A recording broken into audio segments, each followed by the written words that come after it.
Arsenal.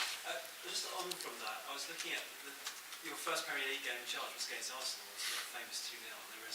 There's many current Arsenal players on your team who were the Arsenal team of the days. You had Norgard and Raya, and they had Saka and Ben White. Shows you the turnover. So there was the 4 players that day. Yeah, okay. Who actually featured and 2 of them are now traitors and moved to the wrong club. Yeah. I guess when you look back at that game, which obviously was a really sort of had lift off for you for the Premier League in that match against Arsenal, how far do you feel you've come as manager, and how much do you feel Arteta has compared to the team you faced there? I think Arteta is a good manager. I think he's one of the managers you respect all the phases of the game, which I always said in that aspect. As you say, that was a special game. It was his first game in the Premier League. Is a day I'll never forget, because that's, we started for every Brentford fans was unique. And of course, that's 4 years ago, a little bit more than 4 years ago. So definitely learned a lot in the last 4 years about the different teams, about myself, what you do. But when I can say I had a decent experience before that, so it's a small, as I say, always adding layers. That's with the team, with myself. That's a little bit adding layer to communication, a little bit add layer to the leadership, a little bit add layer to small tactical tweaks, because I believe that I have clear principles, but constantly develop them a little bit and tweak them a little bit. That's probably the learning. You referenced the goal you scored in that game from the long throw the other day, which was set pieces. Rasmus Ankersen was really happy because he was all about long throws. I mean, when you were talking about that, you spoke about how the bigger clubs, with respect, have taken on the focus on set pieces, and Arsenal clearly one of those. Do you think that day that was a big moment for them, watching them score that goal against them? Arsenal? Oh, I don't know. I don't know. I've seen Arteta being quoted for him always being interested in it for a long time. So that I don't know.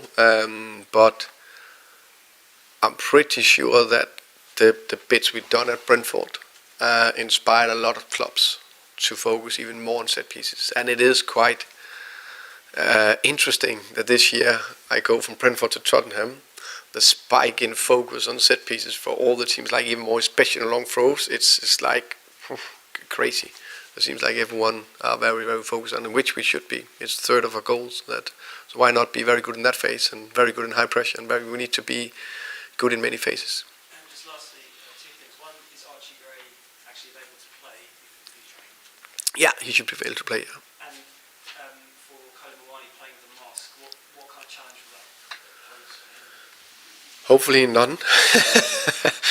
He trained with it the last 4 sessions. So yeah, he looks fine. He can move. That's fine. Yeah. Hi.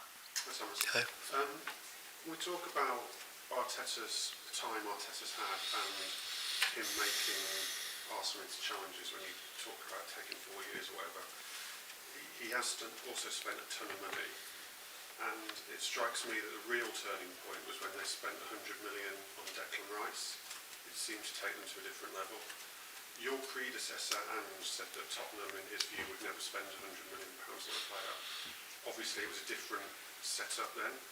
So now, knowing the setup now, do you see a day where Tottenham could spend £100 million on a player? In the next 50 years, then yes. That's a good question. I think there's a lot. I think it's very evident that every successful club, not for 1 year, but like not only a dynasty, but over years, let's say 5, 6, 7 years, to build that, you need a combination of time and do the processes over time. So get, depending on where the team come from. So of course, so you go from here, you need to go here, take a little bit longer time. If you're here, then you maybe can do a little bit quicker. But to stay up there is still very difficult. So time and process for everyone involved. And then of course, always need an investment. In football, you need to invest. If you want to have success, you need to invest in players. Hopefully do it cleverly, and we want to do it smart, so we don't invest too much and on the wrong players and all that, but you need to invest. 100 million, I don't know. Let's see. I mean, to I don't think we are close to spend 100, let me put it that way, but I don't know. But let's see what will happen in the future. and to actually catch Arsenal, to get onto that level consistently with Arsenal, whether it's 100 million or not, and you've sort of answered that, but you will have to spend a lot of money, won't you? You can only do so much. I mean, it's there for everyone to see. You have to spend that money. Yeah, I think I'm a big believer that we need to develop the players, and we have. And I think if we do that, it's about how can we say, if you can develop players that not all of them should cost whatever 60, 70, 80, 90, whatever the amount is, because I think no one have done that. Liverpool didn't do that for them to go to the top. Even City haven't done that. So you need to be good to develop the players, which I believe that we are and we will be very good at. But then, of course, you also need to invest in the right potential of a player. And potential can be 22 years old. It can be 26. Declan Rice is a good example. How old was he? 24, 25, something like that. But anyway, when he was bought, I think that's important. No one achieved the top without investing as well. And the Lewis family, without quoting figures, I'm not after figures on this question, but of the Lewis family, they've put a message out of sustained success. So internally, have they said enough to assure you that they realise that that's what will need to happen? They definitely said that they are all in for the club. They want to be here for the long term, and they want to have success. That's of course a little bit big headlines. We'll see what's happening in the future, but I'm confident that they will back us to do everything we can to build a successful club. It's very, very difficult to give a specific answer on it, and I think it's very good. I'm very good at talking up here, but about showing it out there on the pitch consistently after setbacks. The same with them in the best positive way. That's what we need to do together.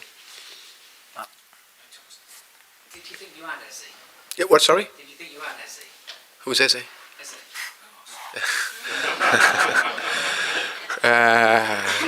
Very good player.